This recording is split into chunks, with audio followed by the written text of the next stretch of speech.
Um, Hopefully everybody can hear me, and we're pretty excited here. We got another new product here in 2013. This is a multi-channel thermocouple logger. It has 4 inputs going into it. So today we're going to take a look at the new product and go through some of the features and go from there. So just what we're going to cover during this webinar, we'll take again take a look at all the different features, take a look at the LCD and what features are on there, the start and stop options, a couple of the different logging modes that we have on here, and then we have some visual alarms that are built into this, and then some mounting options. And we'll take your questions. At any point, feel free to type in a question into the chat screen there, and I'll try to answer those as I go along, or if the topic is relevant at that time. And we're also recording this too, so this will be available. We'll follow up with an email with a link to this so you can go back and check this out afterwards. So if you're not familiar with who Onset is, Onset Computer Corporation, we're the manufacturer of the HOBO data loggers. That's what we specialize in. The company was founded back in 1981. We have roughly about 120 employees working for us. Everything is designed and manufactured in Bourne, Massachusetts, which is located on actually today sunny Cape Cod. And so far we've sold just over 2 million HOBO data loggers. So that's a little something about who Onset is. And let's dive into the new product here. So obviously, as you can see, there's a display on the logger, so you're going to get a lot of near real-time information. It'll show you the current readings for each of the channels that you may have activated. There's some logging modes, and you can also see this on the screen, doing min, max, average, and standard deviation statistics. Again, you'll be able to see the on-screen alarms if you go above a threshold. In terms of memory, there's a lot here. It can store 1.9 million measurements, and of course that's divided among the number of channels that you may have active. And then there's a couple buttons on here, so you can start and stop the logger and restart it depending upon how you have it set up through the software. And one of the key features here is that we do offer user upgradable firmware through the HOBOware program. So if at any point we may push out a new feature, we actually just did that in our single channel thermocouple logger. We were able to send out a new feature, and folks upgrade the loggers in the field, which is kind of nice. Just a quick tour of the logger itself. You have the push buttons on the top, the start and stop. That correlates with the icons that'll be on the screen. The right-hand side, you'll be able to scroll through the different statistics and alarms by the push button. There's a USB port on the side. The battery, actually, let me just pull these up. So the thermocouple inputs go into the bottom. We're using 2 AAA batteries, which are on the back. There's 4 rare earth magnets that are pressure fit into the case. I know that's a common question. Do we glue them in? Some other companies out there glue them in, and they have a tendency to fall out. These don't fall out. They're actually pressure fit into the case. There's an alarm icon for each channel if you happen to have that set. And then the logger will tell you that it's actually logging and what sort of memory you have that set up for. And then for the different 4 quadrants there, you have channel 1, 2, 3, and 4. And so you can see that on the screen. And actually you can have it so it'll read in Fahrenheit or centigrade. So that's something that's all user selectable. So taking a look at the detailed features here, and I had a question that came in on the accuracies, and we'll touch on that in just a second. But overall, this logger's pretty accurate. you can mix and match in terms of, you know, if channel 1 you want to type K and channel 2 you want to type T, but we take those inputs from those 8 different types of thermocouples that you see there. There is an internal thermistor that's not only used for the cold junction compensation, but you can actually activate that to get the ambient temperature wherever the logger may be as well. That was actually the request that we had for the single channel version of this in the UX100, and that's what we added back in there with the firmware update. We have 20-bit resolution. The logger's operating range goes from -20 to +70 degrees C. You may be familiar with some of our older loggers that they bottomed out at 0 C. So if you have any cold weather ones, this will work for you. Again, the memory, 1.9 million measurements, upgradable firmware. The LCD, the reason before why I said near real time is that the LCD refreshes every 15 seconds. And if you do have the internal sensor activated, you can push the right-hand button, and that'll flip over to the internal temperature. And I've got a couple screenshots to show you what that'll look like. I'll go into these different logging modes here. The burst and statistics modes. The memory, you can actually, if you happen to fill up your memory, you can have it start overwriting the oldest data, or the data logger can just stop when it's full. And we'll touch on some of the start modes, and then the stop modes as well. There's a couple different things there that we'll take a look at, and then you can restart the logger on a push button start as well. Again, two AAA batteries, and the download uses USB 2.0, so your full logger is going to download in about 90 seconds for you, using the HOBOware program going into, actually this is Windows or Mac compatible. And it's still pretty small in size. And then there's a couple different ways to mount the logger, which we'll touch on that as well. Beyond just the magnets, it's got a couple handles on the side, so you can use zip ties and other things like that to mount the logger. So looking at the accuracy here, these are the accuracies for the different ranges, with 0.6 degrees C being the best accuracy. This is for the logger only, so you do have to factor in the thermocouple that you may be using. There may be an additional accuracy there. And this is a worst case scenario. Some of the testing that we did at the office found this to be actually pretty good with the thermocouples, with the thermocouple attached. So just to touch, this does not use RTDs. It's just thermocouples only, and these 8 different types here. So one of the nice features of this here is that you know, you can push the right-hand push button, and if you have this activated, when you go to set up your logger, you'll actually be able to see what the ambient reading is. And again, it covers the temperature range of -20 to 70 degrees C, and the accuracy of the internal. We actually use a thermistor on the inside, and that's 0.2 degrees C, and that's also used for the cold junction compensation. So we're going to take a look at some of the features of and benefits of what the LCD can do for you. Obviously, this is what it would, you know, this is an engineering drawing here, but the start and stop that's written on there correlates to a push button start and stop. And then if you happen to have alarms, you can clear them through a push button. It'll show you the battery level, again, give you all your different channels.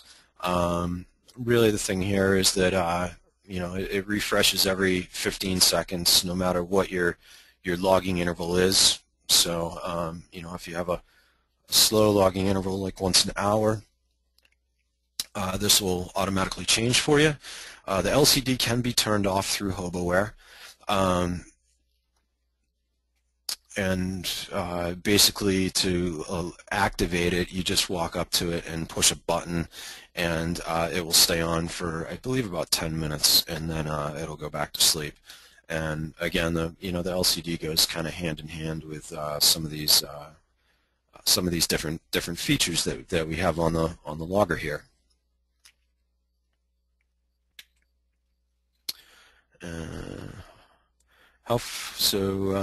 One question here, how far away from the logger can I place the probes? That's a good question. The thermocouple probes, they sell them sometimes in hundreds of feet. Obviously, the further distance you go, you could pick up noise. The thermocouple may become less accurate. So the ones that we typically sell are in a 6-foot length, but again, you can sort of extend those. I would probably take a look at what the spec is if you need to do a really long run of a thermocouple probe. So taking a look at the start and stop features here, you can start the logger immediately from when you hit go within the software. You can have it start at the next logging interval, so if you have every 15 minutes, it'll pick it up on the next 15-minute. Whether you can have a push button start, or I think more commonly a lot of folks use date and time start, which is kind of nice if you've got a bunch of these loggers and you need them all to start at the same time. You can have all your data correlate. In terms of the stopping here, you can have it stop when the memory fills, or continuously overwriting the oldest data. You can have it stop with a push button, or you can also have it stop on date and time.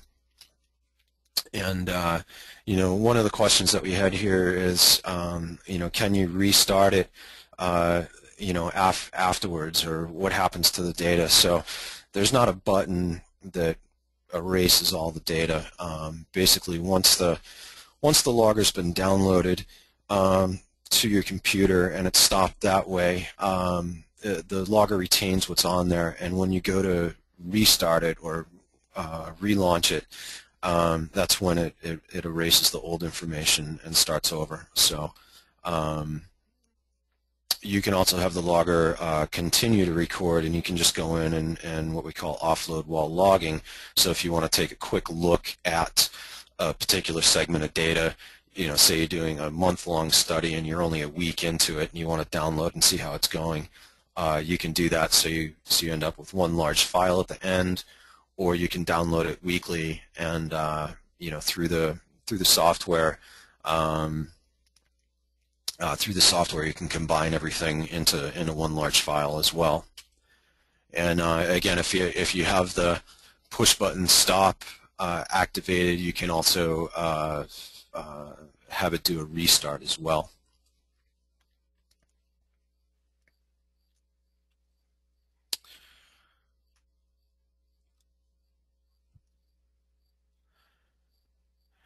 So one question here, sorry. What happens if you set the logger to stop on a date and time and the memory fills before the date and time? Well, you've run out of memory, so it's not going to continue going until that particular time frame there. But with the amount of there's a lot of memory here on this logger, so hopefully that won't happen. But yeah, so if your date and time is 5 months from now, and your logging interval is extremely fast, and you happen to have every single option set, and you go through the memory in 30 days, obviously it can't last that long. One other question here, and I guess I didn't touch on this earlier, the battery life. The battery life is what we define it to be as a year typically. And what do we define as typical? Basically, if you have all 4 channels running at once a minute, that's what we define as a 1-year battery life. Obviously, if you're going quicker and you're using a lot of statistics and stuff like that, you probably won't get a year. But still, you'll be able to see the battery level not only on the display, but you'll also be able to see that in the software as well. So taking a look at some of these new logging modes that we have here, what we call normal or regular is kind of traditionally how our loggers have always worked. It wakes up every so often, it takes a reading, and then it goes back to sleep. So, every 5-10 minutes, you can set the logging interval from 1 second to 18 hours. One of the new ones is statistics. So over that regular logging interval, you'll now be able to set a faster sampling rate, or a statistics rate, so you'll be able to get the min, max, average, or standard deviation over that particular logging interval and log that as well. And then we have something else here that's called burst mode, which when you hit a particular threshold, you can set up the logger so it will begin recording faster. So I'll touch on these in a little more detail.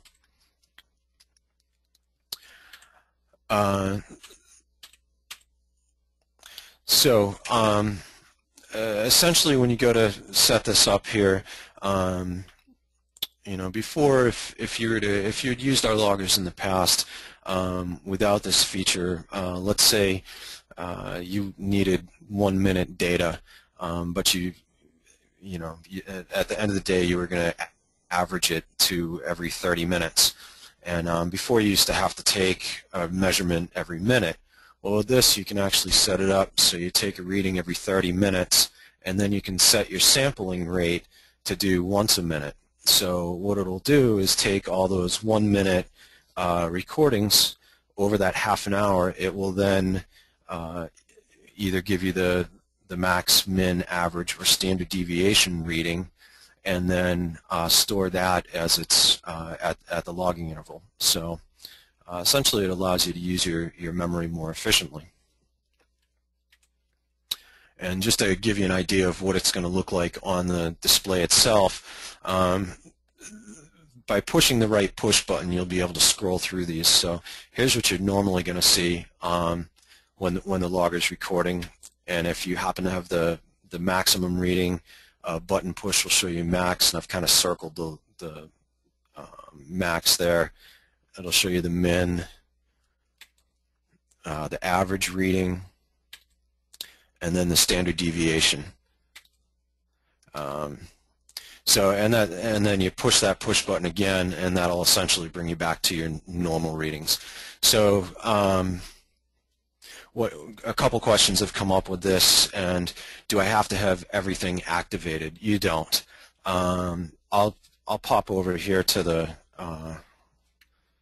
go into software here, and let me just pull us into the launch menu here real quick. And yes. And so you'll see here when you come in, you have your 4 different thermocouple channels. You have your internal temperature sensor here, and then if you want to log battery voltage, you can. But as you can see by unchecking these, you'll see the logging duration down here based upon a 5-minute sampling rate. It'll tell you how long the logger can actually record for. Again, this doesn't take battery life into account. It's just looking at the 1.9 million measurements essentially. But you can turn these on and off to get more or less memory. Same with the statistics here. This is how you would traditionally get your logger when it comes to you. It would actually be set up as a 1 minute, and in what we call a normal logging mode, you can come down to statistics and you can turn these on or off. So essentially, if you want to get your average over that particular minute, and you can set it so it takes an average every 15 seconds, or every 5 seconds, sorry, and then hit OK.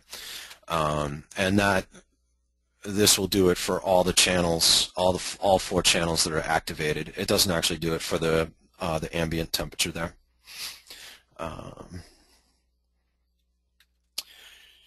So the cost of the software, it's a one-time purchase. It's $99. When you get the CD or do the download, you can get either the Mac or the Windows.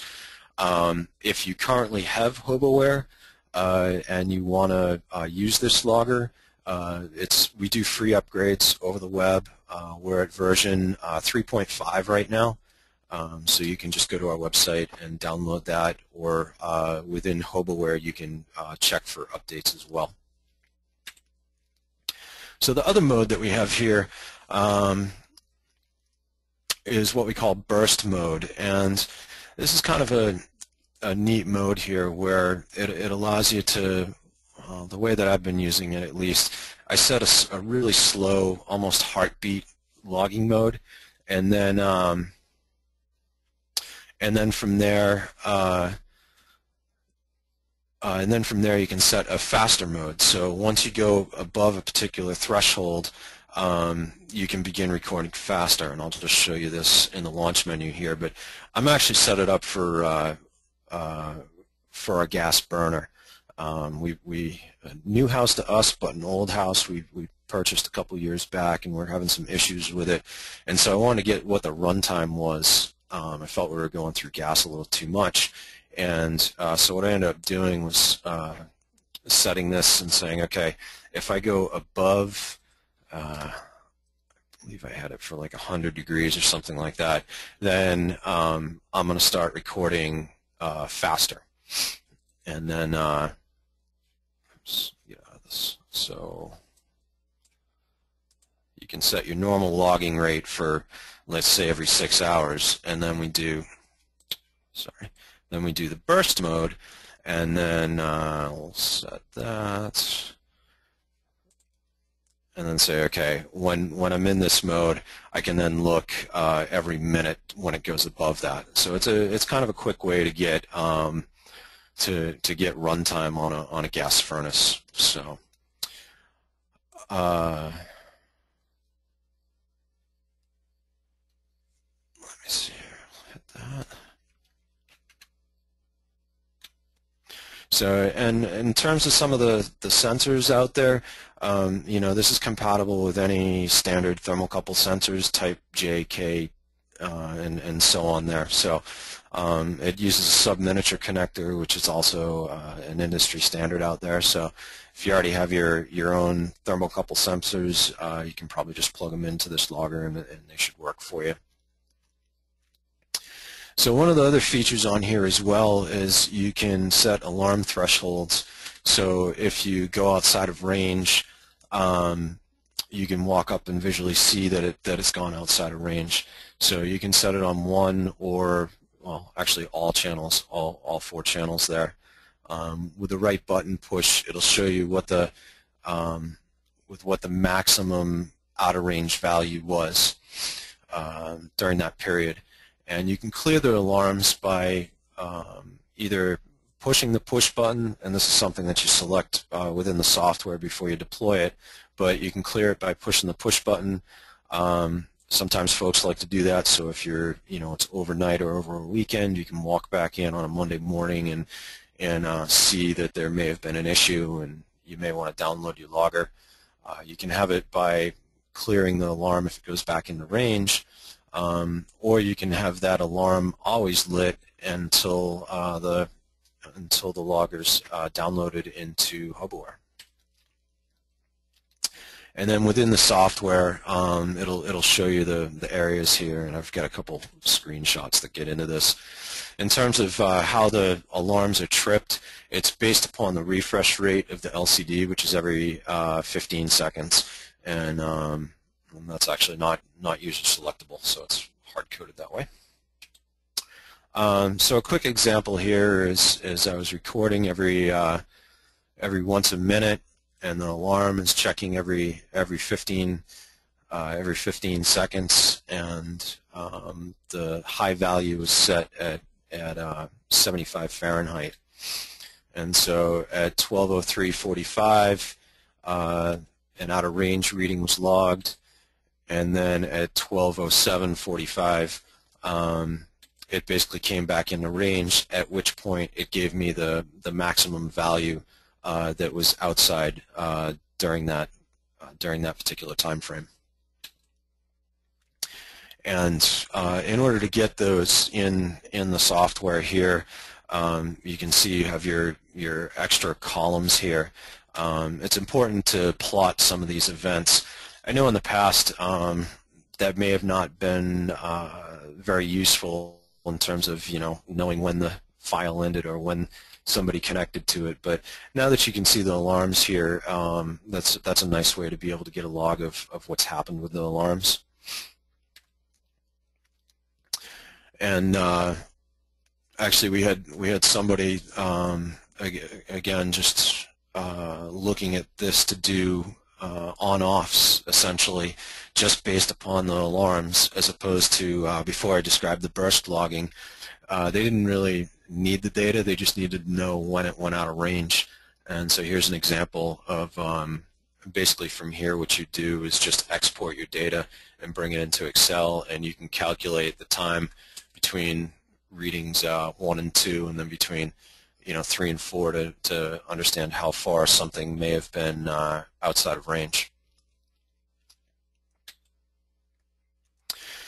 So we'll look at some of the mounting options for the logger. As I said before, there's 4 rare earth magnets. These guys are pretty strong. If you're familiar with the UX90 or the UX100s, we have them in that product as well, and we actually had to beef it up because this logger's a little more heavy.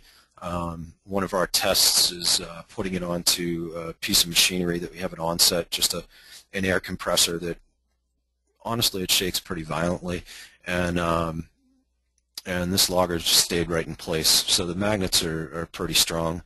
There's 2 mounting tabs on the side here. So the logger does ship with a Velcro tie, or you can run zip ties through there.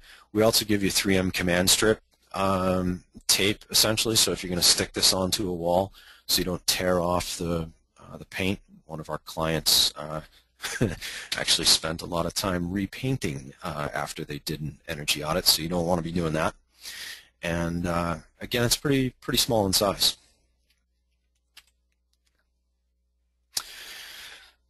So at the end of the day,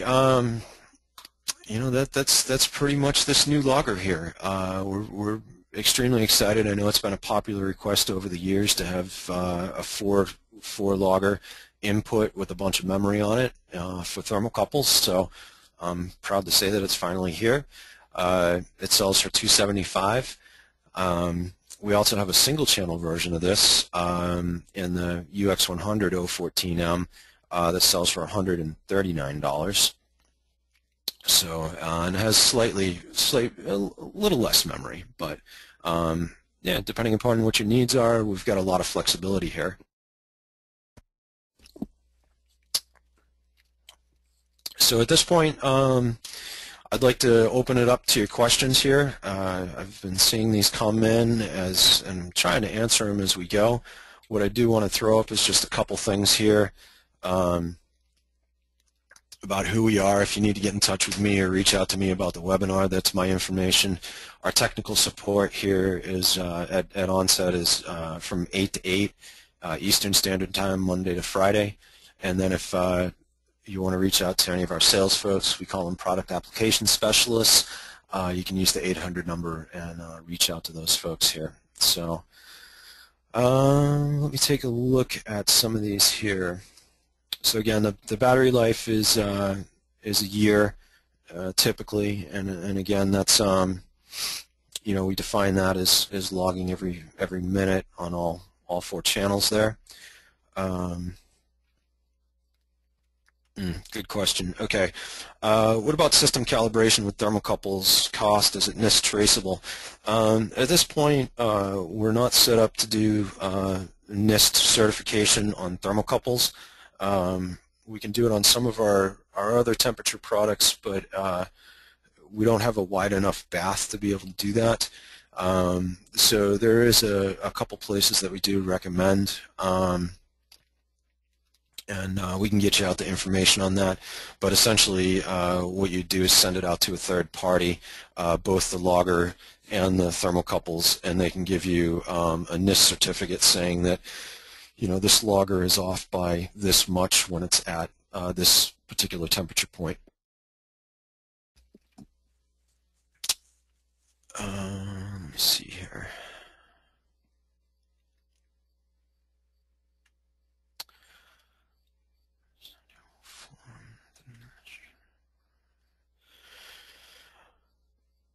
In terms of you know, where do we see this product being used? You know, we've dealt with a lot of folks in the past who have, whether it's concrete curing, a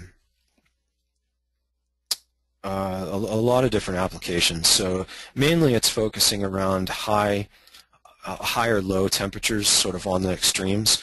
Essentially, the logger, depending upon what thermocouple you have connected to it, can go from negative 200 degrees centigrade up to, you know, 1500 degrees, I believe.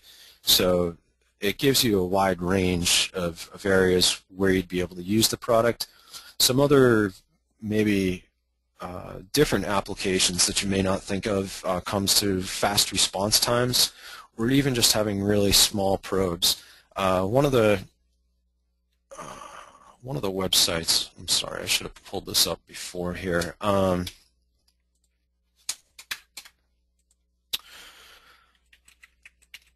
That has a number of different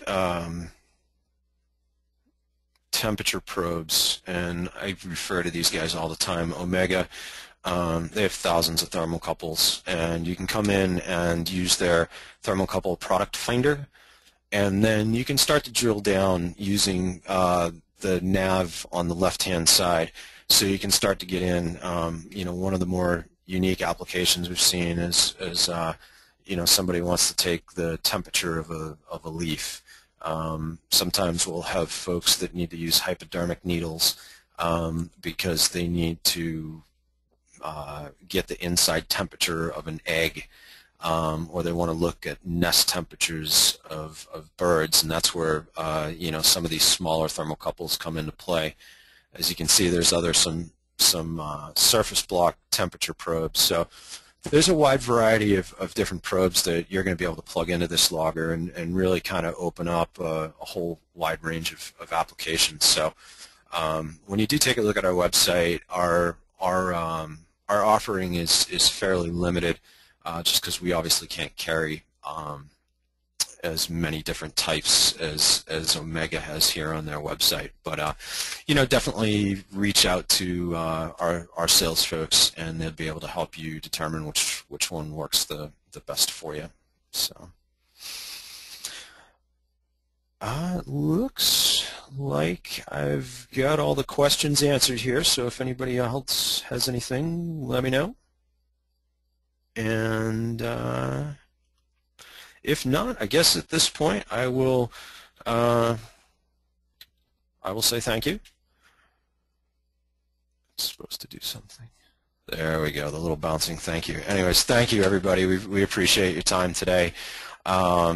Again, really excited about this product. It is available and on the shelf, so feel free to you know, get in touch with our folks here at any of these avenues here, or our website at onsetcomp.com, and we look forward to talking to you. You should hear from us in the next day or so with a follow-up with this being recorded. So thank you again, and enjoy the rest of your day.